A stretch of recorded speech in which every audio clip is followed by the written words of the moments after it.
नमस्कार, मी सहयोगिता आणि आपण पाहता 40 गाव डांगांची ओळख सुराज्य मराठी।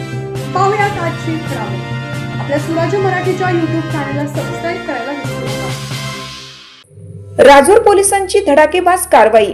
24 तासात चोरटा जेरबंद, वेषांतर करून घरफोडी। राजूर पोलिसांची 24 तासात गुन्हा उकल। अहिल्यानगर जिल्ह्यातील राजूर येथे घरफोडी करून चेन चोरी करणाऱ्या चोरट्याला राजूर पोलिसांनी केवळ 24 तासाच्या आत गजाआड केलं। ही घटना 10 ऑगस्ट रोजी रात्री घडली। फिर्यादी विष्णू रामभाऊ हेकरे हे घरात झोपलेले असताना पहाटे 2च्या सुमारास एका अनोळखी व्यक्तीने त्यांचे तोंड बांधून घरात ढकलून नेले आणि त्यांच्या गळ्यातील तब्बल 4,39,922 रुपये किमतीच्या 48 ग्रॅम वजनाच्या 2 सोन्याच्या चेन हिसकावून पसार झाला। घटनेनंतर राजूर पोलिसांनी तांत्रिक विश्लेषण आणि गोपनीय माहितीच्या आधारे संशयित आरोपीला ताब्यात घेतलं। चौकशीत त्याने गुन्ह्याची कबुली दिली आणि चोरीस गेलेला संपूर्ण माल पोलिसांनी हस्तगत केला।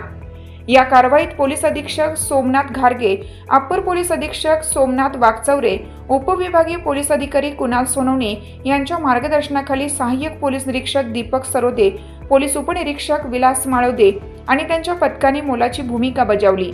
सध्या या प्रकरणाचा पुढील तपास पोलीस उपनिरीक्षक विलास माळोदे करत आहेत। वृत्त संकलन सुराज्य मराठी, राजूर, अहिल्यानगर।